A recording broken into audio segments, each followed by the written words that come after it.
Before continuing on the last week's themes and discussions from the first lecture, I first want to define some terms: myth and epic. So if one holds a different definition for a word than I am using, then this will inevitably cause some confusion. So in this series, we will be discussing how mythic imagination and mythic history play a role in spiritual formation, which we touched on some last lecture. But the question may be asked, why myth? The previous lecture, I discussed how seeds of truth can be found in literature outside the Christian tradition. But why focus on myth per se? Isn't mythology just a bunch of made-up stories? And if so, what differentiates mythology from other literature? Ancient peoples would not have used the term mythology. They would have understood these as part of a cycle. And the cycle was understood in terms of ritual. So there was a participatory understanding of the things that they were reading and engaging in. We have some similarity to this in our own tradition when we read scripture liturgically. Have you ever wondered why we read the same handful of passages of scripture towards the end of Holy Week? It's because we are reading them ritually, and ritual does something. This is something hard for modern people to understand. It's not an empty ritual. It's something, ritual itself does something when we go through the motions. We go through the readings. So during Holy Week, when we read through these, especially on Holy Thursday and Friday and Saturday, we read about the resurrection several times, but we're reading them in a different way. We're participating in them in a different way. Our actions are also different. Therefore, there is a new meaning arising, and there's something different being done. And we're remembering and commemorating things with different themes in different ways. But this ultimately, we participate in these. That is how the ancients would have understood their myths, their stories. It was this ritual participation.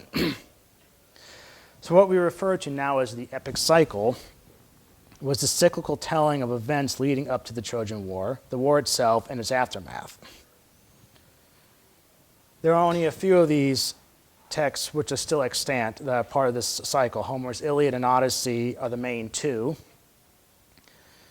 And there are others people have tried to attempt at reconstructing. So the great tragedies also played this role.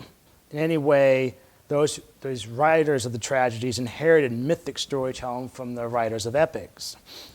Tragedies such as Prometheus Bound and the Orestia used to be performed in front of gatherings for the purpose of ritually participating in them, and often other ritual practices such as sacrifice would accompany them.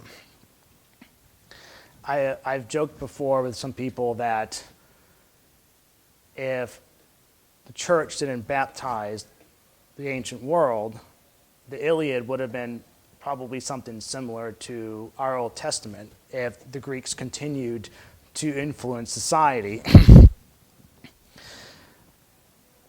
In the modern age, mythology has become an area of study. Myths were already considered dead or at least fabrications, so they lost their mythic power.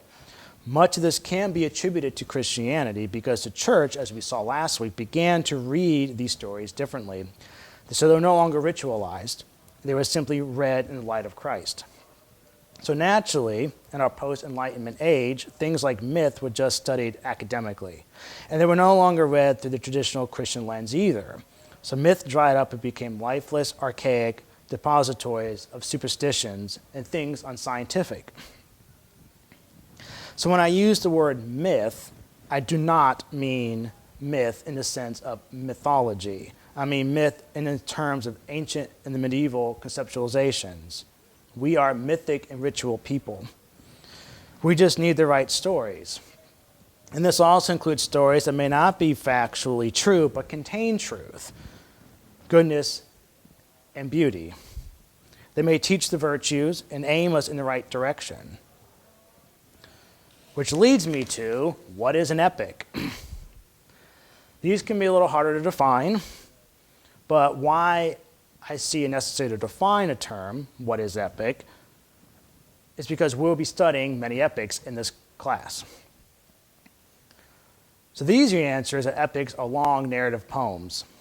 And they were common in the ancient world, they were highly revered in the Middle Ages, and in the modern age, they virtually went extinct. We still read them in terms of mythology, but many people are not writing epics anymore in the traditional sense, as long narrative poems.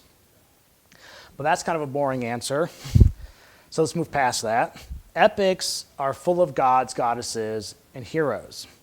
They're usually cosmic in scope and have something to say about what was deemed important in a given culture. And they reveal what was utmost. In Homer, one of the common themes through both epics is the guest-host relationship. Hospitality was important to ancient peoples, especially the Greeks. In Virgil, we see the elevation of virtues. And also, pietas, which was the Latin word for piety, which is not the same as we define it today, but it was more like devotion to your forefathers, devotion to your nation. In terms of mythic history, epics were foundational for a culture and explained who a group of people were, their place in history, and their connection to the greater cosmos. So now we're getting a little closer to the heart of what an epic is, but yet we've yet to arrive at anything satisfying because these examples do not warrant the necessity of reading the great epics, especially for spiritual formation. It may spark one's curiosity, but ultimately it won't be spiritually edifying for all those who come to drink from them. So to give us a clue to what an epic is, I will attempt to read the Aeneid, or at least some of the Aeneid. So this scene is where Aeneas is with the Sibyl and has learned that he must descend into the underworld. I quote, "For me no form of toils arises, O maiden, strange or unlooked for. All this have I foreseen and debated in my mind. One thing I pray, since here is the famed gate of the nether king, and the gloomy marsh from Acheron's overflow, be it granted me to pass into my dear father's sight and presence. Show the way and open the hallowed portals. Amid flames and 1,000 pursuing spears, I rescued him on these shoulders and brought him safe from the enemy's midst. He, the partner of my journey, endured with me all the seas and all the menace of ocean and sky, weak as he was, beyond the strength and portion of age. He is who prayed and charged me humbly to seek you and draw near to your threshold. Pity both son and sire. I beseech you, gracious one. For you are all-powerful, and not in vain to Hecate make you mistress in the groves of Avernus. If Orpheus availed to summon his wife's shade, strong in his Thracian lyre and tuneful strings, if Pollux dying in turn ransomed his brother, and so many times comes and goes his way, why speak of Theseus? Why of Hercules the mighty? I too have descent from Jove most high." In such words he prayed and clasped the altar, when thus the prophetess began to speak. "Sprung from blood of God, son of Trojan Anchises, easy is the descent to Avernus. Night and day the door of gloomy Dis stands open, but to recall one's steps and pass out to the upper air, this is the task, this is the toil." In the passage, we see prayer and we see struggle. We see the symbolic structure of descent and ascent, which is also understood as death and rebirth. Descending into the underworld is a common theme in ancient epics.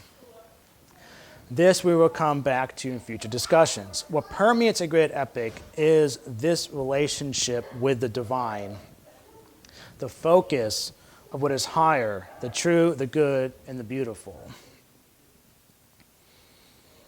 In essence, an epic is theological. An epic would direct our aim to the higher ideals if we follow this path, and they should point us to God.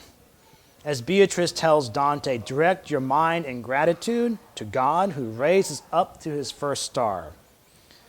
In an age we've all become trapped within the immanent frame, the material world, and we've become like prisoners in Solzhenitsyn's One Day in the Life of Ivan Denisovich, digging holes and knocking in fence posts and stringing barbed wire around them to stop yourself from running away.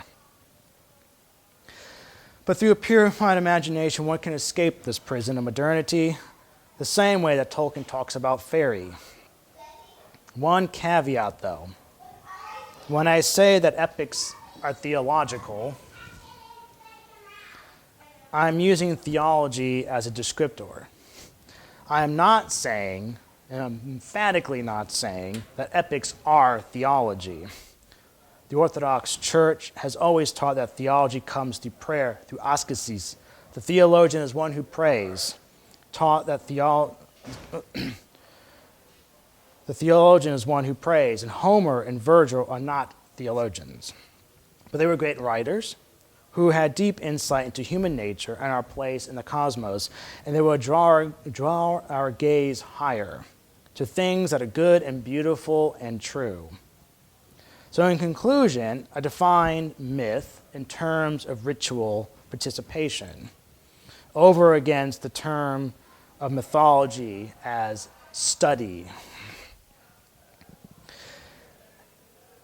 And I define epic as something theological.